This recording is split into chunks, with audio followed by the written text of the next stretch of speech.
प्रजीत sir का जो vision था, उनका जो प्रेजेंटेशन था, उसका कंटिन्यूटी में मेरा प्रेजेंटेशन रहेगा. So my presentation, what we are going to discuss is, we are going to talk about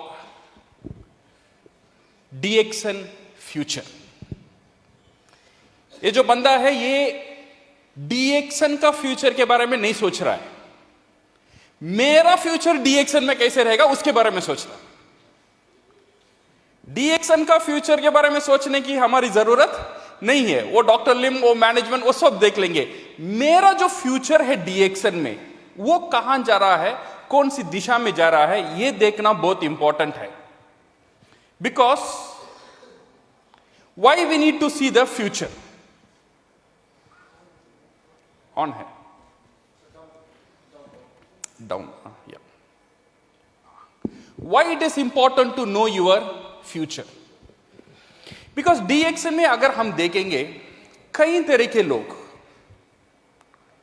many people they are already successful in DXN.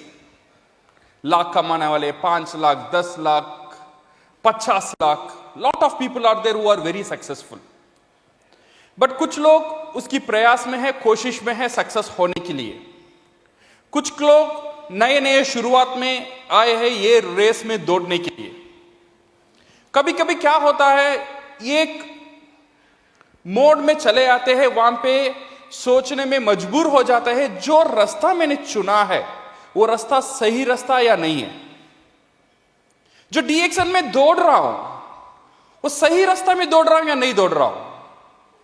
मुझे यहां पे और जोर से दौड़ना चाहिए या नहीं दौड़ना चाहिए. This is why it is important to know your future. अगर ये आपका फ्यूचर, अगर इफ यू अंडरस्टैंड फ्यूचर को, अगर आप अंडरस्टैंड करेंगे, so it will give you a prospection. Prospection का मतलब क्या है? प्रोस्पेक्शन मतलब इट्स अ सेंस ऑफ एक mental state where you will feel confidence.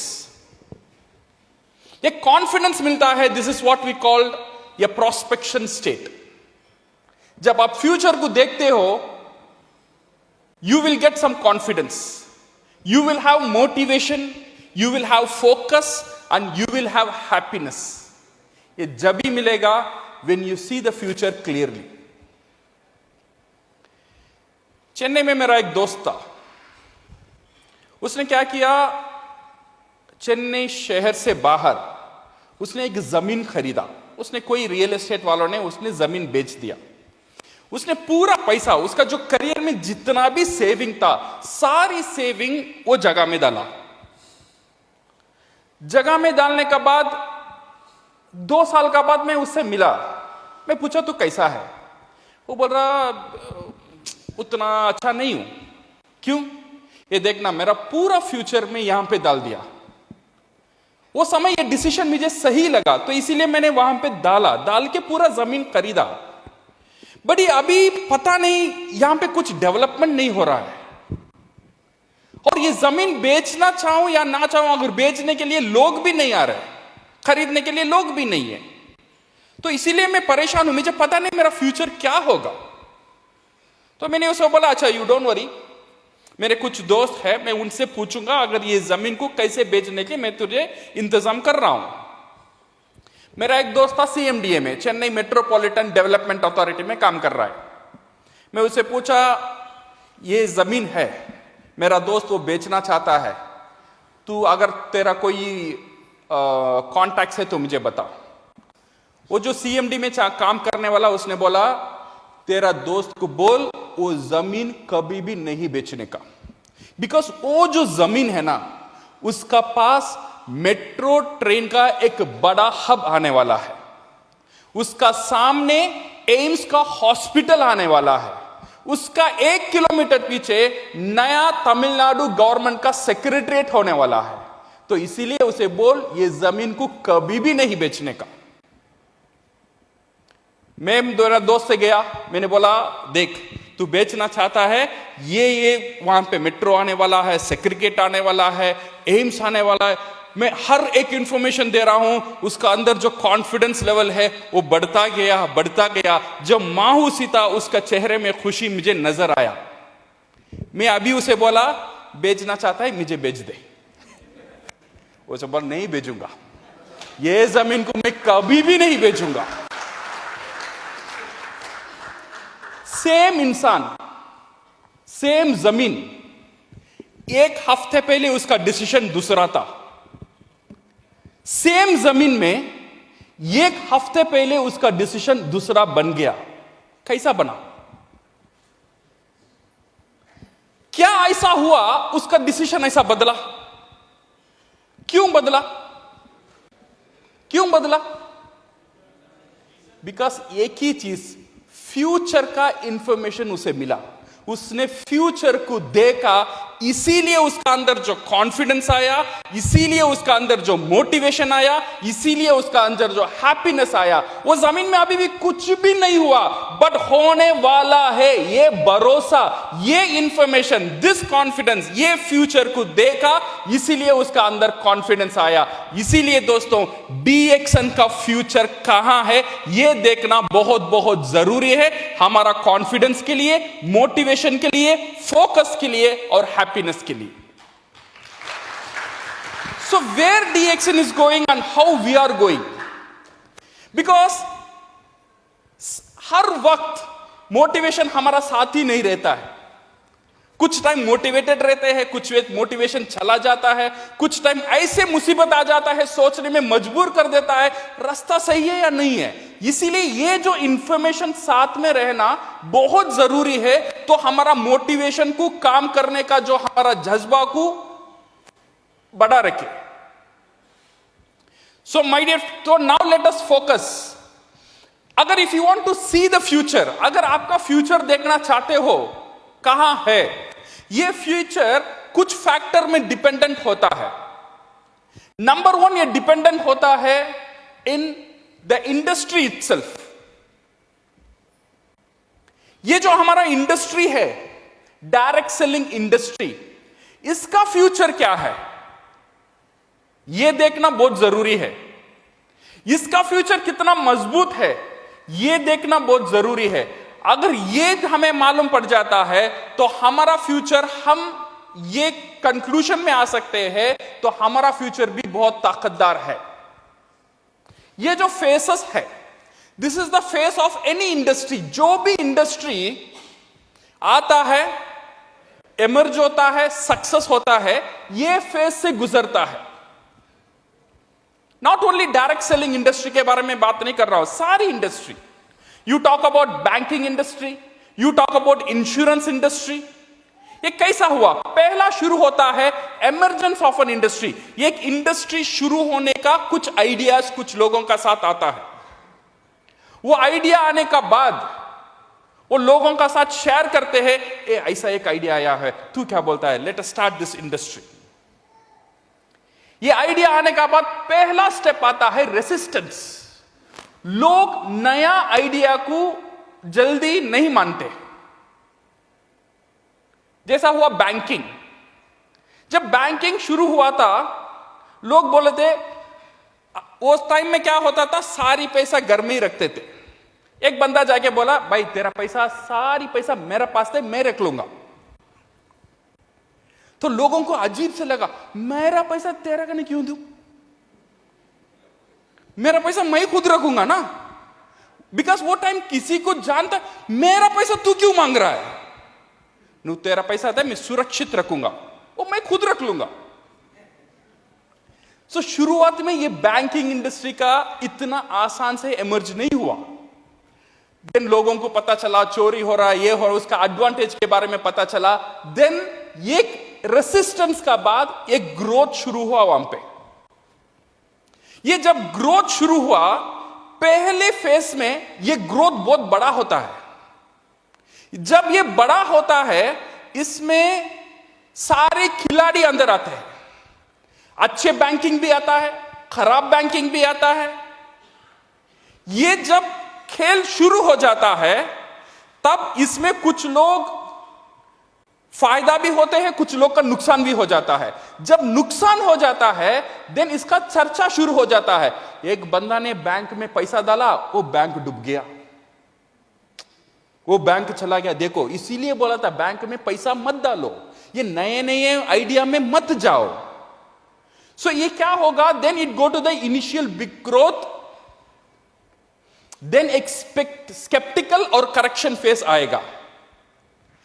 जब ये चर्चा ज्यादा है, एक इंडस्ट्री के बारे में खराब या अच्छा चर्चा ज्यादा हो जाता है, ये गवर्नमेंट को अट्रैक्ट करता है। ये क्या हो रहा है, लोग किसके बारे में बात कर रहे हैं, इसका पैसा कहां गया, वो कंपनी इसका क्यों गया, ऐसे क्या कंपनीज है यहां पे काम कर रहे हैं। तो गवर्नमेंट का नजर वो इंडस्ट्री का ऊपर आ रहा है। जब गवर्नमेंट इंडस्ट्री को स्टडी करता है, गवर्नमेंट पहले एक डिसीजन, दो डिसीजन लेता है। पहला डिसीजन, ये इंडस्ट्री ये देश के लिए जरूरी है या जरूरी नहीं है। गवर्नमेंट पहला ये देखता है। गवर्नमेंट सोचता है ये इंडस्ट्री जरूरी है तो उसे बढ़ाता है। अगर गवर्नमेंट सोचता है वो जरूरी नहीं है, इमीडिएटली उसे बैन कर लेता है। वो बैन कर लेता है, बोलता है ऐसे बैंकिंग में मत जाओ, ये इलीगल है। अदरवाइज गवर्नमेंट क्या करता है, ये इंडस्ट्री सही है बट यहां पे अच्छे खिलाड़ी के साथ खराब खिलाड़ी भी है, इनको हटाने के लिए रूल्स एंड रेगुलेशन की जरूरत है। सो गवर्नमेंट क्या करता है, सेकेंड फेज में रूल्स एंड रेगुलेशन आता है एक इंडस्ट्री को सही कराने में। ये इंडस्ट्री को रेगुलेशन आने का बाद देन आता है कंसोलिडेशन फेज। कंसोलिडेशन फेज का मतलब यहां पे जो खराब नियत वाली कंपनी है ये सब हट जाता है, सिर्फ ताकतदार कंपनी खड़ता है। ये कंसोलिडेशन में होता है। ये कंसोलिडेशन का बाद आता है मैसिव ग्रोथ। असली ग्रोथ यहां पे आता है। सो this is for an industry. अगर आप डायरेक्ट सेलिंग इंडस्ट्री देखेंगे इंडिया में, ये सारी फेस में डायरेक्ट सेलिंग इंडस्ट्री गुजर चुका है। Number one, emergence of an industry. जब इंडस्ट्री आया, लोग बोल रहे ये डायरेक्ट सेलिंग है, आप दुकान में नहीं मिलेंगे, डायरेक्ट फैक्ट्री से खरीदो, कमीशन पे करेंगे। पहले रेसिस्टेंस था, कुछ लोग सक्सेस होने के बाद इनिशियल बिग ग्रोथ आ गया, वहां पे सारी कंपनीज आ गए। कुछ लोग न्यूट्रिशन प्रोडक्ट लेकर आए, कुछ लोग बेवरेजेस लेकर आए, कुछ लोग इन्वेस्टमेंट प्लान लेकर आ गए। कुछ लोग बोले थे तू मेरा पास पैसा दे, मैं स्विस बैंक में तेरा गोल्ड रखूंगा। You know how many companies, बहुत सारी कंपनीज आए, लोग चीट भी किए। Then it attracted the government. Then government का नजर डायरेक्ट सेलिंग इंडस्ट्री पर पड़ा। देन गवर्नमेंट ने सोचा ये इंडस्ट्री जरूरी है या जरूरी नहीं है। अगर जरूरी नहीं होता गवर्नमेंट में इमीडिएटली वो टाइम में बैन लगाता था, पर गवर्नमेंट ने बैन नहीं लगाया। गवर्नमेंट ये जानता है ये इंडस्ट्री जरूरी है इंडियन इकोनॉमी को बढ़ाने के लिए, इसीलिए गवर्नमेंट ने इनिशिएशन लिया। इसे अभी प्रोटेक्ट करना गवर्नमेंट की जिम्मेदारी है। And that is the reason in 2020 the ministry of consumer affairs came with the regulation. Direct selling industry का ऊपर एक्ट लेकर आए। देन वो एक्ट आने का बाद जो बैड एलिमेंट्स था ये कंपनी, ये इंडस्ट्री का अंदर, वो धीरे धीरे बाहर हटना शुरू हुए। इसका बाद यहां से शुरू होने वाला है असली growth for this industry. That is what we call the massive growth. बहुत बड़ा एक ग्रोथ ये इंडस्ट्री में अभी आने वाला है। अब तक जो देख रहे हैं ये सारी यहां तक का खेलता, ये कंसोलिडेशन ऑफ इंडस्ट्री तक खेलता।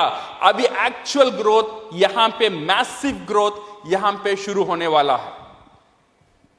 सो you are the pioneer of this industry. ये जो इंडस्ट्री का जो पायनियर बोलते हैं, हम लोग ये इंडस्ट्री का पायनियर्स है।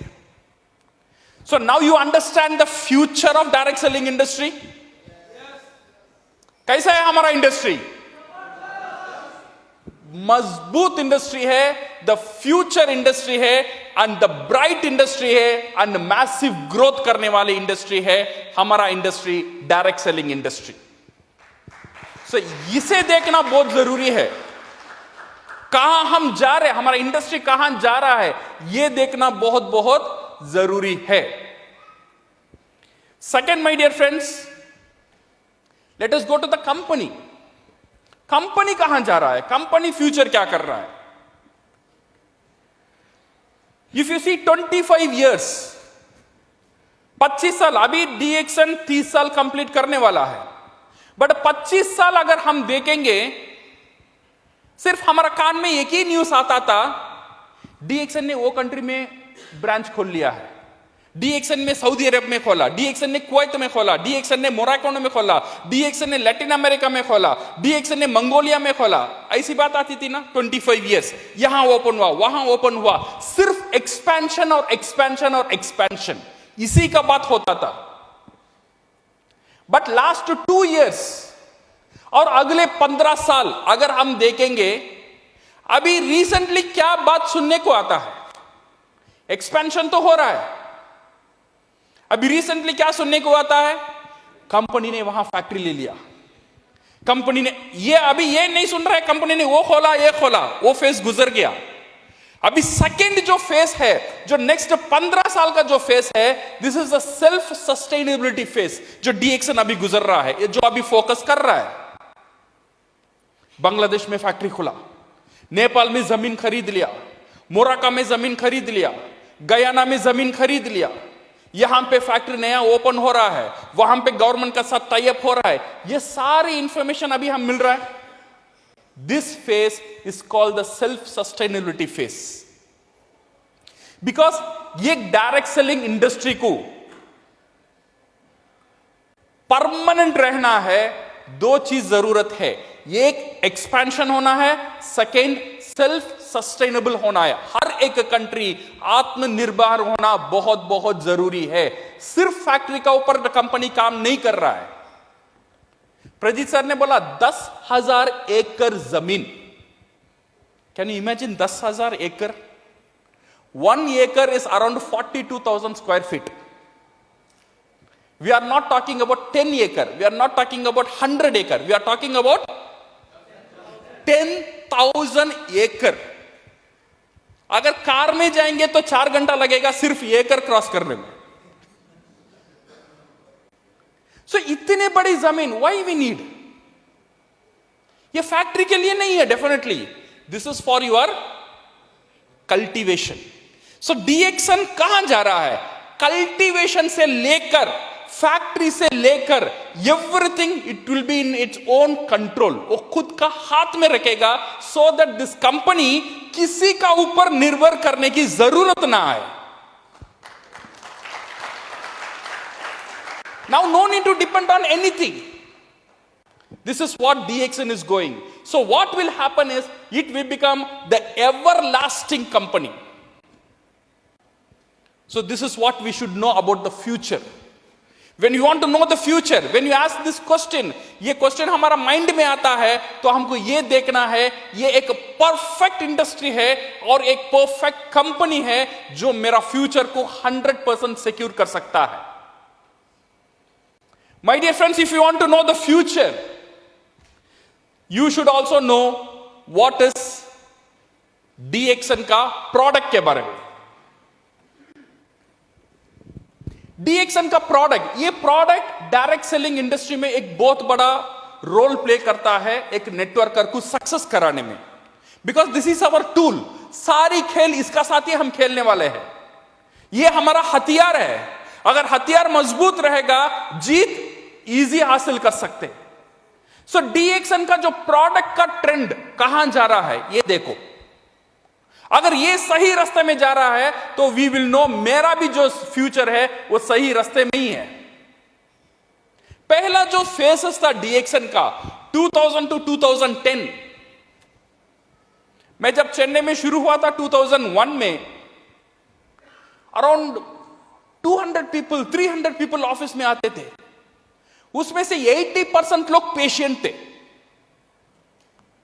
वहां पे जब शुरुआत हुआ था डीएक्सन, लीडर्स फोकस कहां पे था? इलनेस इंडस्ट्री का ऊपर था, एक छोटा इंडस्ट्री का ऊपर था। वहां पे सबका साथ एक कैलकुलेशन था, डायबिटीज को पकड़ो स्टार एजेंट, अगर कैंसर मिल गया स्टार डायमंड। तो इसलिए लोग कोशिश करते थे कैंसर कहां है। उनका डाउनलाइन अगर देखेंगे, एक cancer patient, liver, heart attack, उसका सारी डायमंड ऐसा ही रहेगा। सो बिजनेस एक जगह जाने का बाद ऊपर उठ नहीं सका। Then it took 10 years for DXN to reposition. सही जो डीएक्सन का जो पोजीशन है उसमें सिखाने के लिए with the help of all the leaders and proper education and training, जो आरजीजीएल दवाखाने में था वो चलकर डाइनिंग टेबल में आने 10 साल लगा। Now in this 2010 and 2020, now you can see the DXN product has position in the food supplement and wellness. Now मैं अभी ये नहीं सुनता हूं मेरा डायमंड कैंसर है, सही है ना? सो ये बहुत साल पहले मैं सुना था। अभी लोग इसके ऊपर कंसंट्रेशन नहीं कर रहे, लोग कंसंट्रेशन कर रहे ये प्रोडक्ट को हर दिन का प्रोडक्ट कैसे बनाए। सो इसीलिए स्पाइरुलिना अभी दवाखाने में नहीं रहता है, स्पाइरुलिना डाइनिंग टेबल में रहता है। मेरा नॉर्मल डोसा स्पाइरुलिना दो लो बन गया सुपर डोसा, सही करेक्ट ना? So I can not expect my wife to cook me a super food. मैं तो तू जो भी आता है अच्छा तू करके दे, उसे सुपर बनाना मेरा काम है। और मैं मैजिक इंग्रेडिएंट डालता हूं स्पाइरुलिना। मेरा नॉर्मल इडली बन गया super idli. So this is how we position the product. Now DXN going on this wellness industry. Now 2020 का बाद डीएक्सन प्रोडक्ट ने और एक मोड लिया, एफएमसीजी प्रोडक्ट। सिर्फ न्यूट्रिशन वेलनेस इसका अंदर सहमत नहीं रहा डीएक्सन। अभी नमक हमारा पास है। यस, डीएक्सन का 2001 में सोच का बाहर था आरजीजीएल कंपनी नमक बेच सकता है, but now you see we have नमक हमारा पास है। अभी जैगरी गुड़ हमारा पास आने वाला है, जो कपड़े धोने का लिक्विड हमारा पास है, सामान धोने का लिक्विड हमारा पास है, फ्लोर क्लीनर हमारा पास है, हर एक एफएमसीजी प्रोडक्ट हमारा पास है। और इतना बड़ा फैक्ट्री तेलंगाना में 200+ प्रोडक्ट आएगा। आप जो भी प्रोडक्ट का नाम लेओगे वो प्रोडक्ट डीएक्सन का साथ रहेगा। This is what the future. आपका जो हथियार है कितना मजबूत होने वाला है और कितना मजबूत है अभी वो समझना बहुत जरूरी है प्रोस्पेक्शन के लिए, वो कॉन्फिडेंस के लिए। अगर ये सही रास्ता में जा रहा है तो मेरा फ्यूचर भी सही रास्ता में जा रहा है। If you want to know the future,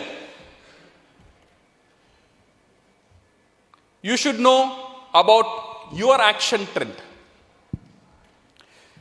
मैंने बोला 3 चीज, इंडस्ट्री, कंपनी, प्रोडक्ट एक तरफ, आपका फ्यूचर डिपेंड होता है आपका काम से, ये और एक तरफ। Your action trend is also very important.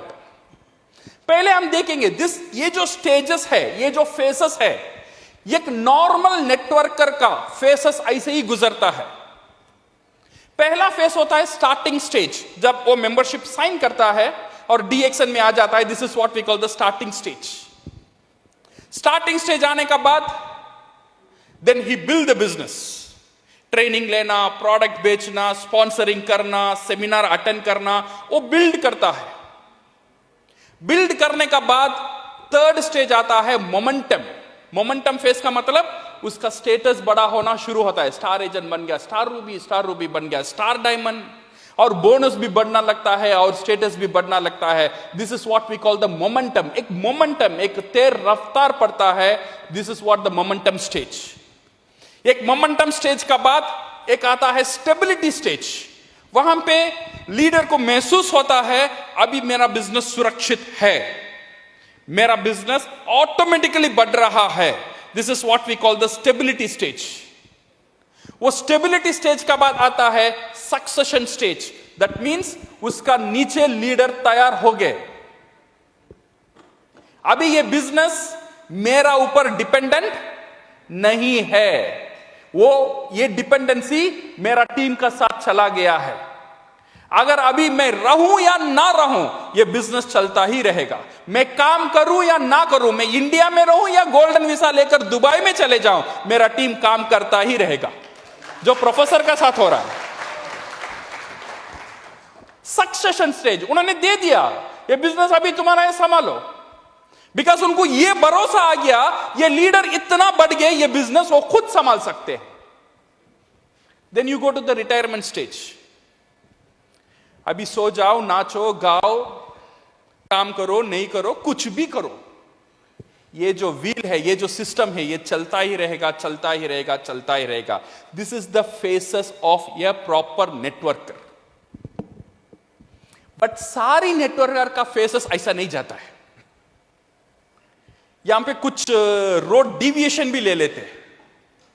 कुछ लोगों का कैसा होता है, स्टार्टिंग स्टेज होता है, देन बिल्डिंग स्टेज आता है, देन एक मोमेंटम स्टेज शुरू होता है, स्टेटस बढ़ता है, बोनस बढ़ता है। But after that you can see और एक स्टेज आता है, डिक्लाइन स्टेज। 5 साल पहले मेरा पीवी कितना था, ऐसे कुछ लोगों को साथ बात होना शुरू हो जाता है। 5 साल पहले इतना बड़ा टीम था मेरा, 2 साल बाद मेरा इतना था, ये था, वो था, वो पास्ट में बात करते थे। This is what we call the decline stage. उनका मोमेंटम स्टेबिलिटी में नहीं गया, डिक्लाइन में आ गया। ये डिक्लाइन स्टेज जाने का बाद ये एक जगह आता है, we called captive stage. Captive stage का मतलब बोनस एक जगह गिरकर वहीं रुक जाता है, ऊपर भी नहीं जाता है और नीचे भी नहीं आता है। इसे मेंटेन करने के लिए वो लीडर को पूरा ताकत देना पड़ता है। अभी ये लीडर ये छोड़ भी नहीं सकता है, कंटिन्यू भी नहीं कर सकता है। 10 साल हो गया, कैसे छोड़ूं?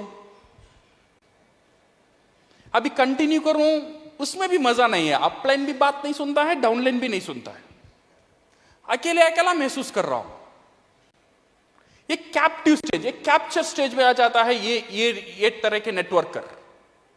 After this captive stage, this we what we called an unhappy stage. जो बोनस, जो वॉल्यूम आ रहा है, उसे उतना हैप्पीनेस नहीं देता है, तो ये लीडर वो अनहैप्पी स्टेज में ही कंटिन्यू करता है। So how to change? ये जो स्टेज है, ये momentum stage, you should not go to the decline stage. ये आना चाहिए कहां पे? स्टेबिलिटी स्टेज में आना चाहिए, देन सक्सेशन में जाना चाहिए, देन ये रिटायरमेंट में जाना चाहिए। How to do that? ये करने के लिए हर एक नेटवर्कर का 3 अवतार रहता है। ये 3 अवतार में वो नेटवर्कर गुजर कर आएगा, देन वो स्टेबिलिटी, सक्सेशन, रिटायरमेंट स्टेज में जाएगा। अगर वो 3 अवतार वो कंप्लीट नहीं कर पाता है, या शायद एक अवतार कंप्लीट करता है, 2 अवतार कंप्लीट करता है, 3वां अवतार पे अंदर नहीं जाता है, उसका हाल बेहाल, ये डिक्लाइन स्टेज में अटक जाता है। नेटवर्कर का क्या अवतार है? We tell this is what we call the starters phase. सही है ना? जो नेटवर्कर शुरू करता है, एक सक्सेस स्टोरी सुनकर शुरू कर लेता है, देन मोटिवेट होता है, देन एक्साइटमेंट होता है, देन काम करना शुरू कर देता है, काम करता ही रहता है, काम करता ही रहता है, काम करता ही रहता है। उसका अंदर अगर हम देखेंगे, सारी एक्साइटमेंट रहता है, पैशन रहता है और मोटिवेशन रहता है। This is what we called an amateur. Networking industry में ये अमेचर, काफी सारे लीडर, ऐसे लीडर आप पाएंगे। मोटिवेटेड रहेगा, पैशन रहेगा, एक्साइटमेंट रहेगा, बट उसका एक्साइटमेंट या पैशन जब कम हो जाएगा, उसका पीवी भी कम हो जाएगा। ये सारी बिजनेस उसका अंदर ही सराउंड करता है। सो इसीलिए my dear friends, only excitement and passion will not take you to success. You know, I have my uncle, मेरा एक अंकल है, उसे क्या हुआ, एक बार हार्ट ब्लॉक आ गया है, and I went to the doctor, doctor told it's a case of open heart surgery, surgery करना ही पड़ेगा और कोई उपाय नहीं है। उसका बेटी है, बेटा नहीं है, तो इसीलिए मुझे वो कंसर्न फॉर्म में साइन करना पड़ेगा। वो कंसर्न फॉर्म में लिखा है, अगर तेरा मामा को कुछ हो गया, डॉक्टर जिम्मेदारी नहीं है। पैसा पूरा मैंने दिया, बट फिर भी हमने कंसर्न फॉर्म में साइन किया। साइन करने के बाद हॉस्पिटल ने बोला नेक्स्ट वीक ऑपरेशन है, आ जाओ मामा को लेकर। मैंने लेके गया, देन वो इंट्रोड्यूस कर रहे थे, ये है तुम्हारा डॉक्टर जो आज सर्जरी करेंगे। तो ऐसा सर्जरी करने वाले थोड़ा जाके मुलाकात कर लेंगे, पूछ लेंगे कैसा है। मैंने वो डॉक्टर से गया, पूछा, डॉक्टर मेरा मामा है, एक ही मामा है, थोड़ा देख के करना। वो डॉक्टर ने बोला, don't worry mister Rafiq, I am really motivated. 2 हफ्ते से मैं एक्साइटेड हूं तेरा मामा पे ऑपरेशन करने के लिए। मेरा अंदर पूरा मोटिवेशन है और पूरा एक्साइटेड है, मैं पूरा पैशनेट भी हूं। ये सुनने के बाद मैंने पूछा, ये डॉक्टर, ये तुम्हारा कितना ऑपरेशन है? उसने बोला, अभी तक मैंने ऑपरेशन नहीं किया, बट मैं motivated, you don't worry, because अभी तक मुझे केस नहीं मिला, अभी तुम्हारा मामा मिला है, मैं रख के कर दूंगा। माय गॉड, तेरा मोटिवेशन के लिए मेरा मामा को मैं कुर्बान करूं? सिर्फ मोटिवेशन है, एक्साइटमेंट है, स्किल है, लेटर। ट्रेनिंग देना जानते हो? नहीं नहीं नहीं नहीं, एक्साइटेड हूं। प्रोडक्ट नॉलेज है, मोटिवेटेड हूं। एक टीम को हैंडल कर सकते हो, पैशनेट हूं डीएक्सन में, डीएक्सन से बहुत प्यार करता हूं। ज्ञानोडर्मा के बारे में बोलो, बाद में बोलेंगे, मेरा प्यार देखो डीएक्सन। मार्केटिंग प्लान जानते हो? अरे वो सब बाद में। यू सी मी, कितना एक्साइटेड, मैं स्टेज में कैसा कूदता हूं वो देखो ना।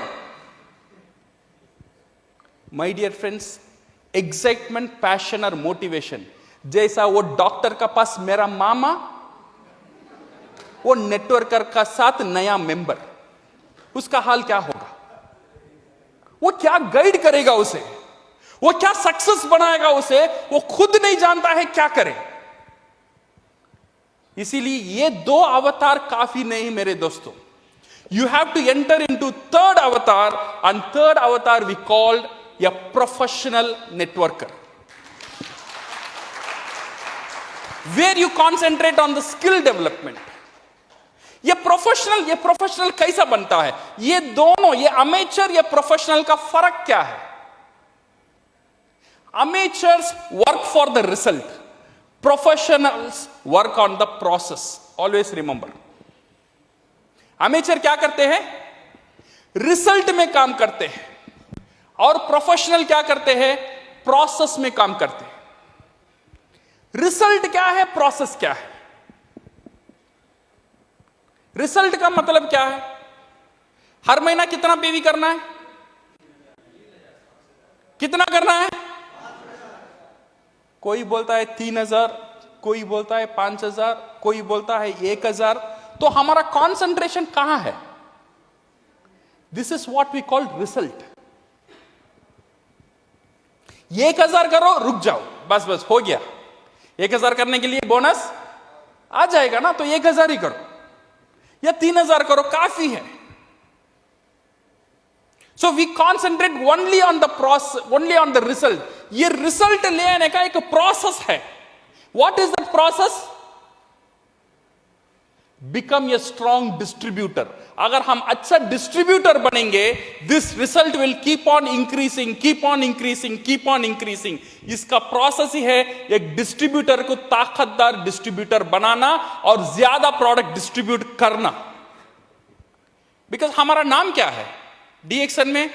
हमारा पहचान क्या है? You are not a sponsor. Company ने आपके स्पॉन्सर करके नहीं बुलाया। क्या बोल के बुलाया आपको? काम क्या है हमारा? डिस्ट्रीब्यूट करना। 5 साल पहले 3000 पीवी, 5 साल का बाद 3000 पीवी। तो मेरा जो काम क्या हुआ? Forget about your downline. Downline सुनता है, नहीं सुनता है, काम करता है, काम नहीं करता है, you can not blame, I understand. But मेरा जो काम है, आपका जो काम है, जो डिस्ट्रीब्यूट करना, अगर 5 साल पहले भी 3000, 5 साल का बाद भी 3000, 15 साल का बाद भी 3000, 5 प्रोडक्ट तब भी 3000, 50 प्रोडक्ट आएगा तब भी 3000, 500 प्रोडक्ट आएगा तब भी 3000, whom to blame? So my dear friends, understand the process. ये जो पूरा खेल है डीएक्शन का, ये नेटवर्क मार्केटिंग का पूरा खेल है, डिस्ट्रीब्यूशन में ही है। जितना ज्यादा प्रोडक्ट हम डिस्ट्रीब्यूट करेंगे उतना ज्यादा पीवी।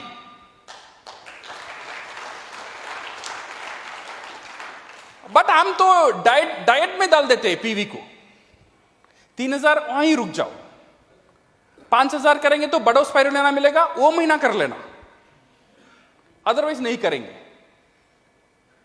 ये जो 50 प्रोडक्ट आ गया, लोग बोलते हैं कंबुचा। कंबुचा कैसा था?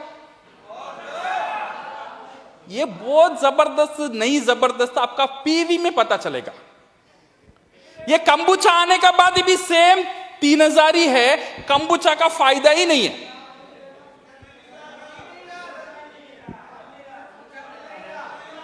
मिलेगा भी नहीं,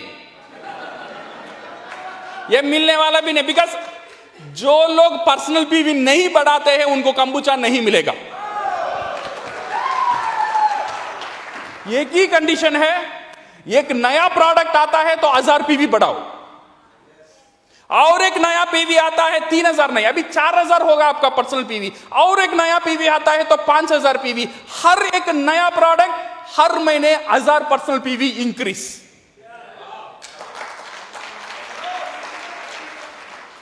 वाव टाव सब ठीक है, अभी वो पीवी में क्या करना है वो देखो। Because my dear friends, please understand, ये पूरा खेल यहां पे ही है। प्रोडक्ट का खेल है, डिस्ट्रीब्यूशन का खेल है, आपका पर्सनल पीवी बढ़ाने का खेल है। You see this one, India and Peru, जो प्रजीत सर ने बात कर रहे थे। इंडिया का पॉपुलेशन 140 करोड़, पेरू का पॉपुलेशन 3.7 करोड़। एवरेज इनकम, एक आदमी का एवरेज इनकम हर महीना इंडिया में 42,000 रुपीस।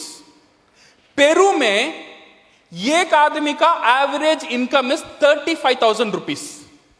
तो इससे यह भी पता चलता है पेरू इंडिया से बहुत अमीर देश नहीं है। सेकेंड चीज, एक्सपेंसेस, जो प्रोडक्ट खर्चा, जो प्रोडक्ट का जो दाम है, अगर एक रोटी इंडिया में 100 रुपया है, पेरू में सेम रोटी 135 रुपीस है। उनका एक्सपेंसेस भी ज्यादा है और इनकम भी कम है। इसका मतलब उनका इकोनॉमी और उनका जो है वो इंडिया से, they are not very affluent country. DXN sales ये उल्टा रिजल्ट देता है। डीएक्शन का सेल 100% है तो पेरू का सेल 350% है हर महीना। मेंबर्स इंडिया में भी 30 लाख है और पेरू में भी 30 लाख ही है। So what is the reason? यहां भी 30 लाख मेंबर है, यहां भी 30 लाख मेंबर है, और पेरू हमारे से बहुत अमीर कंट्री भी नहीं है, और इसका सेल में इतना फर्क क्यों है?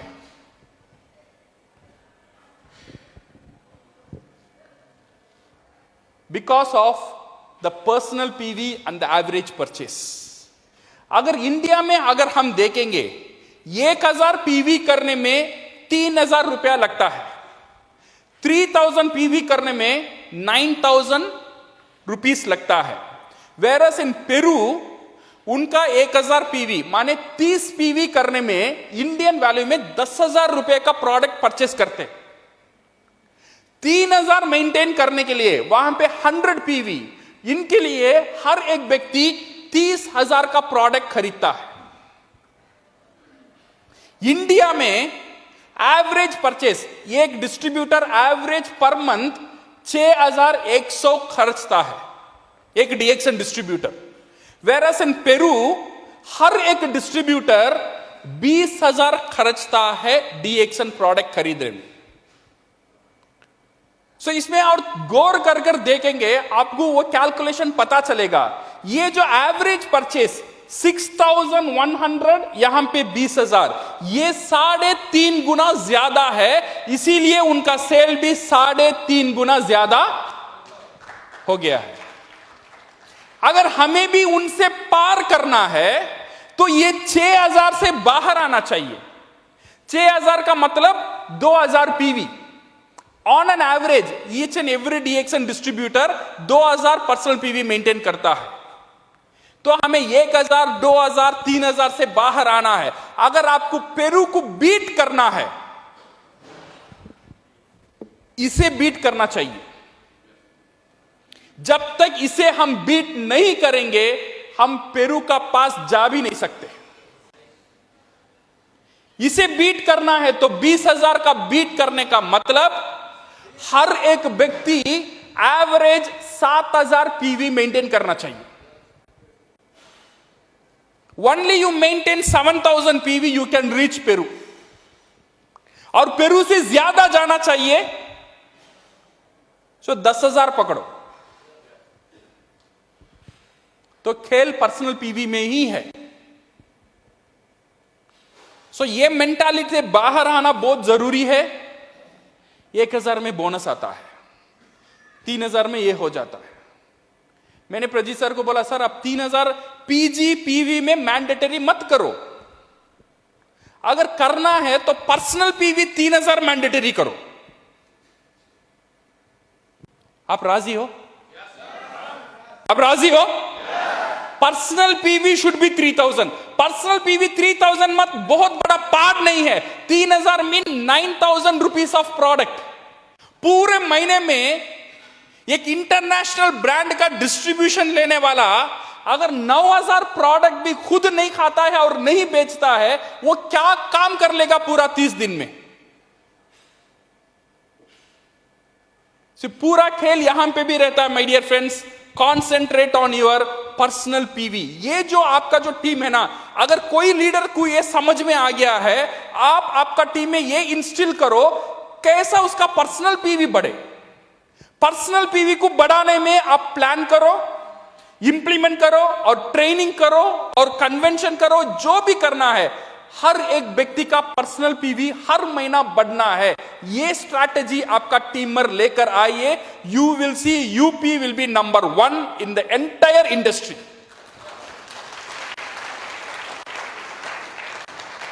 हम कर सकते हैं?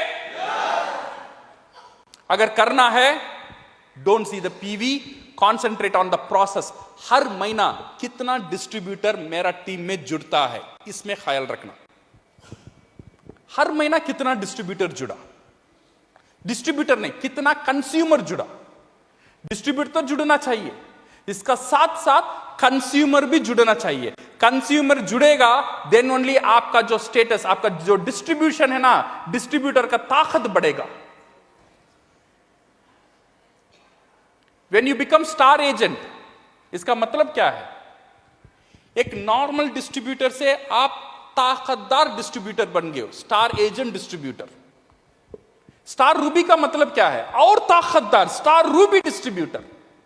स्टार डायमंड मींस और ताकतदार, star diamond distributor. Crown diamond means मजबूत डिस्ट्रीब्यूटर। क्राउन एम्बेसडर मींस बहुत बड़ा मजबूत डिस्ट्रीब्यूटर। बट प्रॉब्लम क्या होता है? ये स्टेटस मजबूत होता ही जाता है, ये जो काम है डिस्ट्रीब्यूटर का वो उतना मजबूत नहीं होता है। स्टार एजेंट में भी 3,000, स्टार रूबी में भी 3,000, बट स्टेटस देखो मजबूत बन गया, काम बना। ये जो इक्वेशन की समझना बहुत जरूरी है। As a networker you should think on this values. ये जो खेल है, ये जो इक्वेशन है, ये जो मैथमेटिक्स है जो पर्सनल पीवी का, इसमें थोड़ा ध्यान देना, इसमें थोड़ा होमवर्क करना, थोड़ा समझना। अगर पर्सनल पीवी बढ़ता है, क्या क्या इंपैक्ट आपका नेटवर्किंग में आ सकता है, तो आपका ट्रेनिंग, आपका मोटिवेशन और आपका पूरा ग्रुप मीटिंग्स, एवरीथिंग, ये जो पर्सनल पीवी को बढ़ाने में ये एक इंपॉर्टेंट पार्ट होना चाहिए। So my dear friends, fall in love with the process and the result will automatically it will come. No matter how dirty your past is, your future is still spotless. Remember this. आपका जो past कैसा गया मुझे भी पता नहीं, आपको भी उतना गौर करने की जरूरत नहीं है, बट आपका फ्यूचर जो है बहुत ब्राइट है, बहुत बहुत उज्जवल है और बहुत स्ट्रांग है। Because your future, you are in the wonderful and the strongest and everlasting industry. You are in the direct selling industry. And you are in the DXN company, the most stable company in the entire world in this industry. और आपका जो product है, you name it we will have it, आप नाम लो वो हमारा पास रहेगा। ऐसे मोड में DXN का प्रोडक्शन चल रहा है। And your action should concentrate on the process. सिर्फ रिजल्ट में कॉन्सेंट्रेट मत करो, अगर प्रोसेस में आ जाएगा you will get that prospection, वो confidence, you are in the right system. Because DXN का जो सिस्टम है इज बिल्ट फॉर सक्सेस। हमारा जो सिस्टम हम बोलते हैं 3 ही स्टेप है। गुड कंज्यूमर, सेकंड क्या है, गुड डिस्ट्रीब्यूटर, और number 3 is good networker. That's all. अच्छा डिस्ट्रीब्यूटर बनना, सेकंड अच्छा डिस्ट्रीब्यूटर बनना माने कंज्यूमर को जोड़ना, थर्ड अच्छा नेटवर्कर बनना माने डिस्ट्रीब्यूटर को जोड़ना। सिर्फ 3 ही सिस्टम है। ये 3 सिस्टम अगर हम ख्याल रखेंगे, ये जो प्लेटफॉर्म है, जैसे मैंने बोला था ना, जो दादर का जो स्टेशन में जो सिस्टम है, स्टेशन में खड़े जाओ, 2 मिनट का बाद आप ट्रेन का अंदर रहेंगे। बिकॉज उतना क्राउड रहेगा, you go and stand in the station, सिर्फ प्लेटफॉर्म में खड़ जाना, ट्रेन आएगा 2 मिनट का बाद आप ट्रेन का अंदर। आप चल के जाने की जरूरत नहीं है, सिर्फ वो सिस्टम ऐसा बना हुआ है ऑटोमेटिकली आपको ट्रेन का अंदर लेकर जाएगा। और DXN सिस्टम भी ऐसा ही बना हुआ है, ये प्लेटफॉर्म में खड़ जाओ, ऑटोमेटिकली आपको क्राउन एम्बेसडर बनाकर ही रहेगा। So thank you very much and all the best and go crown.